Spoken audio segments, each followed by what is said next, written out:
बात करेंगे मुंबई की, जहां पूर्व पुलिस कमिश्नर परमबीर सिंह पर एंटीलिया कांड और मनसुख मर्डर की साजिश में शामिल होने का शक गहराता जा रहा है। एनआईए ने अपनी चार्जशीट में परमबीर सिंह का सीधे नाम तो नहीं लिया है, पर कई ऐसे सबूतों को जरूर जोड़ा है जो उन्हें शक के घेरे में लाकर खड़ा कर रहा है। आरोप लग रहे हैं कि परमबीर सिंह एक सेकेंड हैंड आईफोन पर फेस टाइम आईडी का इस्तेमाल कर इस मामले में गिरफ्तार आरोपियों के संपर्क में थे।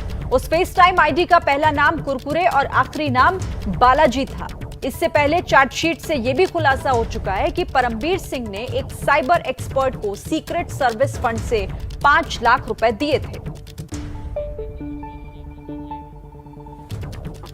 इस खबर पर बातचीत के लिए सीधे रुक कर लेते हैं। सूरज ओझा हमारे संवाददाता हमारे साथ हैं। सूरज, कल भी एक खुलासा हुआ था, एक और खुलासा इस रिपोर्ट में यहां पर परमबीर सिंह को लेकर। जी बिल्कुल शिरीन, आपने चार्जशीट में जिस तरह से हम देख रहे हैं कि एनआईए ने कई सारे ऐसे सबूत जोड़े हैं जिसकी वजह से सीधे तौर पर मुंबई पुलिस के पूर्व पुलिस कमिश्नर परमबीर सिंह पर शक गहराता जा रहा है। क्या उन्हें मनसुख की हत्या की जानकारी थी या फिर उस हत्या की साजिश में वो भी शामिल थे। अपनी ही रिपोर्ट में उन्होंने एप्पल को, मुंबई पुलिस ने, एनआईए ने एप्पल कंपनी को एक मेल किया था जिसमें उन्होंने बताया था कि इन्हें एक ऐसा ईमेल आईडी मिला है जो कि ऑन रिकॉर्ड है, जिसका इस्तेमाल फेस टाइम के लिए किया जाता था और इस फेस टाइम का इस्तेमाल मनसुख की हत्या के लिए जो आरोपी जो लोग जुड़े हुए हैं उनसे और दूसरों से संपर्क करने के लिए, सीक्रेट टॉक करने के लिए इस्तेमाल किया जाता था। जिसके बाद एप्पल ने रिप्लाई करते हुए उस जो ईमेल आईडी है उसका फर्स्ट नेम और लास्ट नेम बताया। जो फर्स्ट नेम था वो कुरकुरे था और जो लास्ट नेम था वो बालाजी था। हाँ। इसके बाद अगर हम बात करें तो परमबीर सिंह का एकदम करीबी एक सहयोगी जो था उसने भी अपने जवाब में बताया कि परमबीर सिंह को एक सेकेंड हैंड आईफोन लेना था, जिस वजह से इन्होंने एक मोबाइल वाले को ऑफिस में बुलाया था। उसने 3-4 फोन दिखाया जिसमें से एक फोन परमबीर को पसंद आया और उस फोन का इन्होंने फर्स्ट नेम और लास्ट नेम कुरकुरे बालाजी रखा था। तो इन दोनों को जोड़ते हुए परमबीर पर शक की सुई जाने लगी है। ठीक है सूरज, आप जानकारी जुटाइए। फिलहाल आपका धन्यवाद इस बातचीत के लिए। तो देखिए, जिस तरह से अब चार्जशीट में तमाम सबूतों को जोड़ा गया है, वो शक का घेरा और बढ़ा हो गया है परमबीर सिंह को लेकर। इधर एंटीलिया कांड का मास्टरमाइंड सचिन वाजे अपने ही बुने हुए जाल में किस तरह से फंसता जा रहा है वो आप समझिए। वो साजिश की जिस कहानी से हीरो बनना चाहता था, उसी कहानी ने उससे सबसे बड़ा विलन बना दिया है। ऐसा खतरनाक विलन जिसकी जिंदगी का हर राज उसकी गर्लफ्रेंड के दिल में दफन था। सचिन वाजे के गेम पर गर्लफ्रेंड की नजर। इस पैसे का इस्तेमाल बताते हैं कि मनसुख हिरन की हत्या के लिए जो सुपारी दी गई थी उसमें इसके लिए इस्तेमाल किया गया था। धक धक दिल में दफन खूनी राज। सोचिए, दोनों का रिश्ता 10 साल का है और बेहद करीबी राजदार के तौर पर इसे देखा जा रहा है। जो खुलासा किया है लड़की ने बेहद चौंकाने वाला है। वसूली कांड का मर्डर कनेक्शन।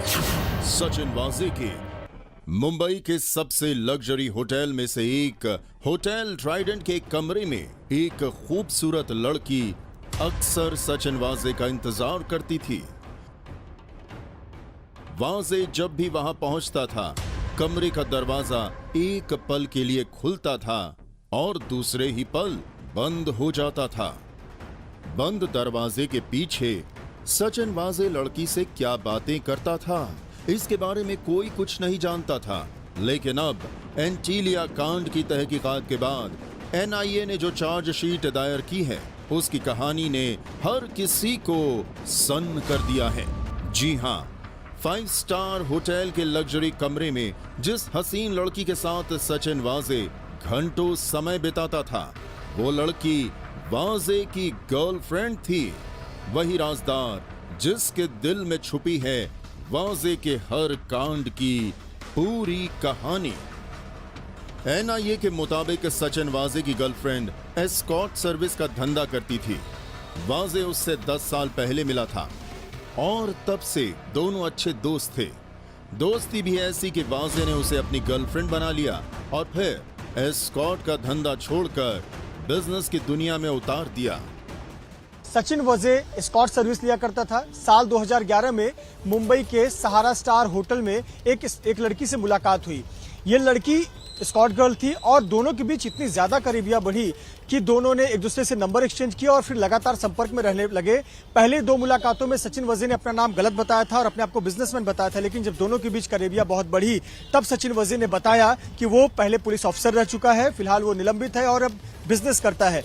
सोचिए, दोनों का रिश्ता 10 साल का है और बेहद करीबी राजदार के तौर पर इसे देखा जा रहा है। जो खुलासा किया है लड़की ने बेहद चौंकाने वाला है। सचिन वजे चाहता था कि अब तुम स्कॉट सर्विस छोड़ दो क्योंकि मैं एक बार फिर से महाराष्ट्र पुलिस फोर्स में आ गया हूं, महीने के 50,000 रुपए दिया करूंगा, और वो देता भी था। अगस्त 2020 के बाद से एंटीलिया कांड होने तक 50,000 रुपए प्रति महीने उस लड़की को देता था। सचिन वजे बहुत इच्छा रखता था कि ये जो लड़की है उसकी करीबी राजदार, उसकी दोस्त कहें, स्कॉट गर्ल, वो एक बिजनेस वुमन के तौर पर अपने आप को स्थापित करे। एनआईए की चार्जशीट के मुताबिक सचिन वाजे की गर्लफ्रेंड उसके गुनाहों के हर खेल को जानती थी। वो जानती थी कि सचिन वाजे मुंबई के बड़े बड़े बिजनेसमैन से कैसे करोड़ों की उगाही करता है। वो जानती थी कि सचिन वाजे अपनी काली कमाई को कैसे ठिकाने लगाता है। वो ये भी जानती थी कि वाजे के रैकेट में वर्दी वालों के अलावा और कौन लोग शामिल हैं और सचिन वाजे उनके जरिए किन के साथ कौन सा गेम करने वाला है। चार्जशीट के मुताबिक वाजे अपनी गर्लफ्रेंड को हर महीने न सिर्फ 50,000 रुपए देता था, बल्कि बिजनेस की दुनिया में उसे कामयाब बनाने के लिए तरह तरह की चाल भी चल रहा था। कुछ दिन पहले भी सचिन वाजे ने अपनी गर्लफ्रेंड को 76 लाख रुपए दिए थे और ये रुपया उसकी काली कमाई का हिस्सा था। दक्षिण मुंबई के एक 5 स्टार होटल में, ओबरॉय होटल में, ये दोनों के नाम पर 100 दिनों की बुकिंग थी। वहां पर लड़की जाती थी और लड़की को वहां लाखों रुपए दिए जाते थे। वजह यह थी कि सचिन वजे चाहता था कि ये जो लड़की है, ये लड़की बिजनेस वुमन बने, स्कॉट सर्विस का काम छोड़ दे।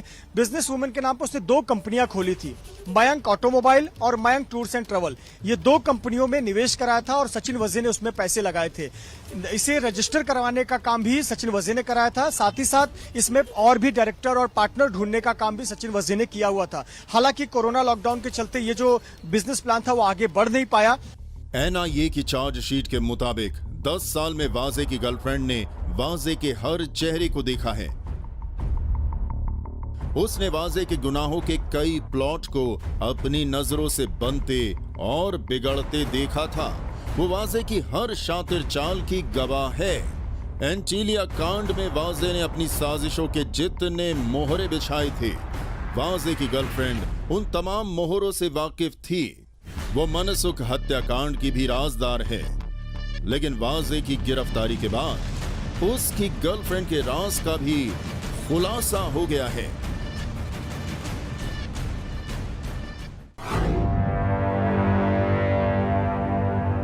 ठाणे का बिजनेसमैन मनसुख हिरेन मुंबई पुलिस के एपीआई सचिन वाजे का करीबी दोस्त भी था और उसकी साजिश का सबसे बड़ा राजदार भी। सचिन वाजे के साथ दोस्ती की कीमत उसे अपनी जान देकर चुकानी पड़ी। एनआईए का दावा है कि मनसुख हिरेन की हत्या का सीधा सीधा ताल्लुक एंटीलिया की विस्फोटक साजिश के साथ पाया गया है। इस हत्याकांड की वजह जानकर आपका कलेजा कांप जाएगा। चार्जशीट के मुताबिक सचिन वाजे ने मनसुख हिरेन को सिर्फ इसलिए हमेशा के लिए अपने रास्ते से हटा दिया क्योंकि वो उसे अपनी साजिश की सबसे कमजोर कड़ी मानता था। एनआईए ने खुलासा किया है कि मनसुख हिरेन की हत्या के लिए सचिन वाजे ने वसूली के पैसे का इस्तेमाल किया था।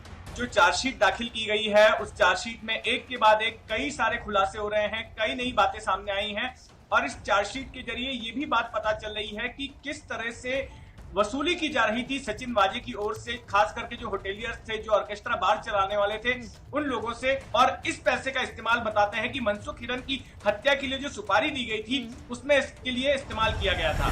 एनआईए की चार्जशीट में दावा किया गया है कि वर्दी वाला विलेन सचिन वाजे ने मुंबई के कारोबारियों से हर महीने जो लाखों की रकम वसूलता था, उसी रकम के जरिए उसने मनसुख हिरेन की जिंदगी का सौदा किया था। एनआईए ने बताया है कि मनसुख की हत्या और एंटीलिया कांड को पूरा करने के लिए सचिन वजे ने वसूली किए गए पैसों का कुछ अंश इस्तेमाल किया था।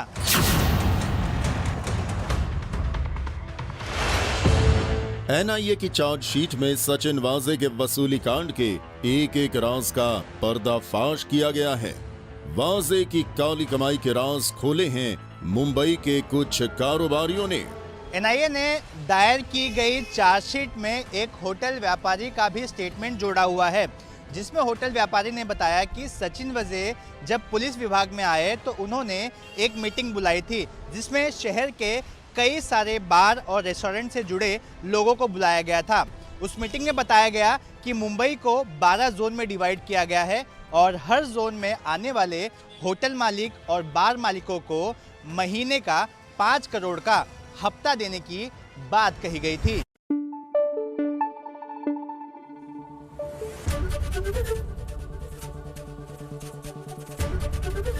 एबीपी न्यूज आपको रखे आगे।